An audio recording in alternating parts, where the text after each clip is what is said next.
Definitely. I think that the NSA, I mean, and I think this has been in the media as well, that the more we learn, the more we realize how overreaching their bounds were into the private citizens' lives.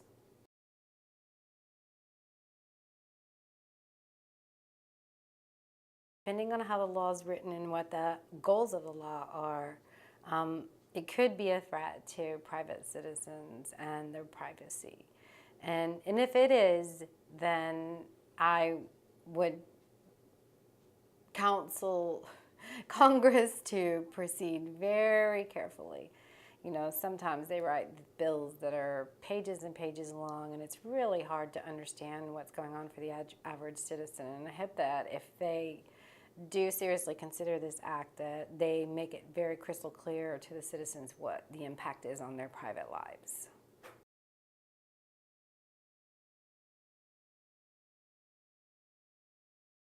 It's hard to tell. I mean, I've realized that the NSA has had a reaction, and that our government has had a reaction, and basically outlawed him, and that he's hiding or living in out of the country and out of reach of our government.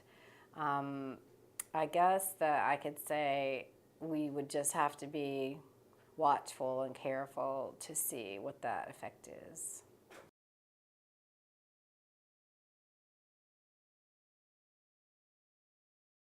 In City Hall, in our city form of government in the state of Florida, we have the sunshine laws that govern our how we collect records and how we make them open to the public. And so for the city of St. Augustine, any communications that we have, documents that we have, bills that we pay, the communications between commissioners and citizens, communications between staff and commissioners, all those are available upon request to the public, because we are bound by the law that says that everything we do must be transparent. And I have to say, we take that seriously. So as far as protecting private information, we don't really hold private information about our private citizens. But again, like I said, your water bill, if someone, I'm not really sure how, if someone could come in and say, I want to, see a copy of such and such's water bill. I don't think that's the kind of thing that we're talking about releasing. But I do say that the city of St. Augustine has an open policy.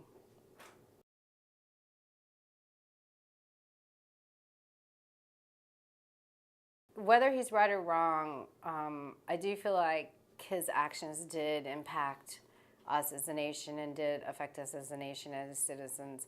I think that his whistle blowing, if you could call that whistle blowing, and I know that that term is in dispute whether he was a whistleblower or not, but assuming that he is a whistleblower, he definitely has caused a landslide of changes to how we perceive our government, how much trust we have in our government, and certainly he made transparent the activities of the NSA.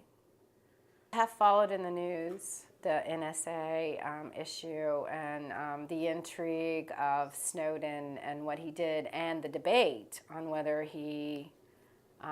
what he did had a good effect, or what he did had a long-term lasting damaging effect. And I think that because in our country we have probably a healthy distrust of our own federal government, and like I say that's probably a healthy distrust. I think the sentiment has been generally that Snowden did the right thing, by bringing everything forward. But time will tell.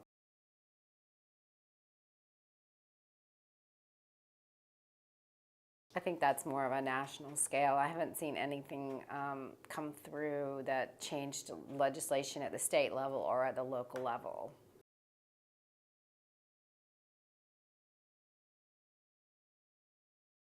As far as I know, no, we don't.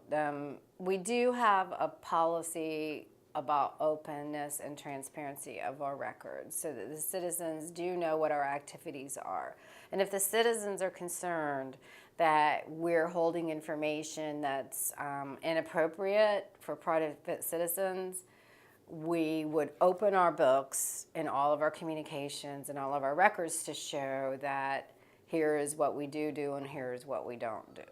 You know, and that sounds maybe that's not specifically answering the question, but I will say that we have a philosophy and a policy at City Hall that is open and transparent, but at the same time respect our citizens. That would include if you were a private citizen, for example, and wanted to get a document relating to expenditure on the paving of your street that you live on, that information will be completely available to you and provided to you upon request. If you were a citizen and you wanted to know what kind of communications I've been having by email with written communications, by email with other citizens in a neighborhood concerning a specific issue, those records would be made available upon request. So in some ways, it's an interesting dynamic because not necessarily citizens are being protected from their privacy point of view, but from the point of view of our records being open and transparent, we're doing that. So it does raise a question. It does raise an interesting question.